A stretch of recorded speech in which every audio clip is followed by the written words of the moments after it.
किसान भाइयों, आपने इस वीडियो पे क्लिक किया है, इसका मतलब है कि आपको अपने खेत की मिट्टी के पीएच के बारे में कोई जानकारी नहीं है।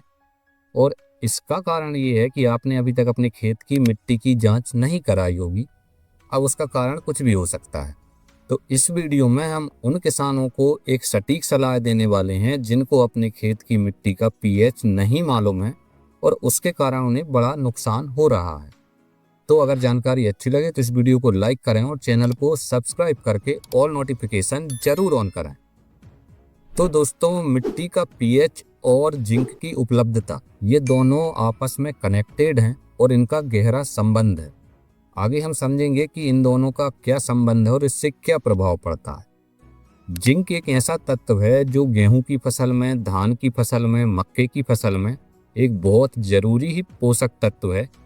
और अगर इसकी कमी होती है तो निश्चित रूप से आपकी पैदावार पे बड़ा प्रभाव पड़ता है।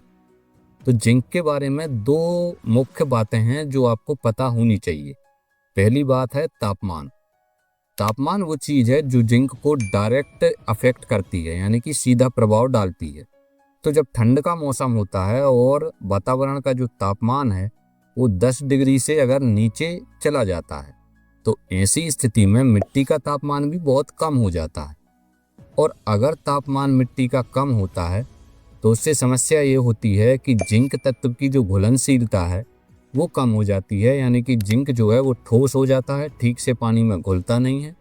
और जब पानी में घुलेगा नहीं तो इसका मतलब है कि वो पौधों को अच्छे से उपलब्ध भी नहीं होगा, क्योंकि पौधे वही चीज़ ज़मीन से उठा सकते हैं, पौधों की जड़ें उसी चीज़ को पकड़ सकती हैं और उठा करके पूरे पौधे में दे सकती हैं जो पानी में घुल जाए। तो अगर जिंक अघुलनशील हो गया है, पानी में नहीं घुल रहा है, तो सीधी सी बात है कि पौधे उसका उपयोग नहीं कर पाएंगे और उनमें जिंक की कमी आ जाएगी। और इससे ये होगा कि आपकी जो फसलें कल्ले निकालती हैं उनमें अच्छे कल्ले नहीं निकलेंगे, टिलर्स नहीं आएंगे। और टिलर्स नहीं आएंगे तो सीधी सी बात है कि फसल में कम उत्पादन आपको देखने को मिलेगा।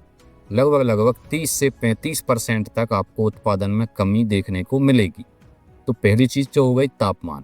अब तापमान को तो आप कंट्रोल कर नहीं सकते, तो फिर ऐसी स्थिति में आपको क्या करना चाहिए, इसका उपाय वीडियो में आगे बताऊंगा। पहले बात करते हैं अब पीएच की। तो पीएच भी वो तत्व है जो डायरेक्ट आपके जिंक को अफेक्ट कर सकता है, उस पर प्रभाव डाल सकता है। तो जिन खेतों की या जिन किसानों के खेत की मिट्टी का जो पीएच है वो 7.5 के ऊपर अगर जाता है तो ऐसी मिट्टी में भी जिंक कठोर हो जाता है, ठोस हो जाता है और वो पानी में घुलना बंद कर देता है। और फिर वही सेम प्रक्रिया होती है कि पानी में नहीं घुलेगा तो पौधे उसको ले नहीं पाएंगे और आपको नुकसान देखने को मिलेगा। आपने देखा भी होगा कि आप जिंक, यूरिया सब कुछ अपनी फसलों में देते हैं, लेकिन कल्ले अच्छे नहीं निकलते, टिलर्स अच्छे नहीं निकलते और आपको अच्छा उत्पादन देखने को नहीं मिलता है। मतलब आपके सामने दो समस्याएं हैं। पहली है तापमान, दूसरी समस्या है मिट्टी का पीएच। अब अगर आपने मिट्टी की जांच करा ली है तो आपको पता चलेगा कि हाँ, मेरा पीएच कितना है, 7.5 से ऊपर है, तो आप कुछ उपाय करेंगे। लेकिन जब आपने कभी मिट्टी की जांच ही नहीं कराई तो पीएच के बारे में आपको कुछ नहीं मालूम, हो सकता है ज़्यादा हो। अब जब कुछ पता ही नहीं है तो क्यों ना ऐसा तरीका अपनाया जाए कि पीएच की जानकारी ना होते हुए भी आप अपनी फसलों को जिंक का पूरा फायदा दे पाएं। तो इसका सबसे अच्छा तरीका है, चाहे तापमान बहुत कम है या फिर मिट्टी का पीएच 7.5 से ज़्यादा है, या हो सकता है दोनों परिस्थितियां हैं। तो ऐसी परिस्थितियों में सबसे अच्छा तरीका है कि आपको मिट्टी के माध्यम से जिंक को देना ही नहीं चाहिए। आपको ये करना चाहिए कि अपने फसलों पर जिंक का स्प्रे करना चाहिए। अब जिंक कई रूपों में मार्केट में उपलब्ध होता है, तो सबसे अच्छा है चिलेटेड जिंक, जिसको हम EDTA जिंक भी बोलते हैं। वो आप मार्केट से खरीदिए, जिस भी कंपनी का आप लेंगे, कंपनी के पैकेट पर लिखा होता है कि कितनी मात्रा प्रति एकड़ यूज़ करनी है, उस हिसाब से मात्रा ले लीजिए और घोल बना करके अपनी फसल पे स्प्रे कर दीजिए।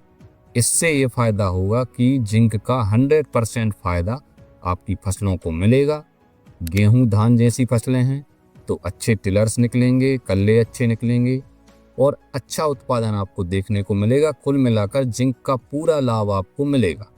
और जैसे भुट्टा है यानी कि मक्का है, ज्वार जैसी चीज़ें हैं, तो इनमें अगर जिंक की उपलब्धता आप अच्छी कर देंगे तो सीधी सी बात है, भुट्टे का साइज अच्छा होगा, उसमें दाने अच्छे बनेंगे, ज़्यादा दाने बनेंगे और आपको अच्छा उत्पादन देखने को मिलेगा। तो आज के वीडियो का मुख्य उद्देश्य यही था कि आपको पीएच पता है तब तो आप ठीक है, और अगर नहीं पता है तो फिर आपको जिंक को जमीन में नहीं देना है, स्प्रे के माध्यम से देना है। तापमान बहुत कम है तब भी जिंक को जमीन में नहीं देना है, स्प्रे के माध्यम से अपनी फसलों में देना चाहिए। तो आज के वीडियो में बस इतना ही। जल्दी ही मिलते हैं हमारे अगले वीडियो में। तब तक के लिए जय हिंद, जय भारत।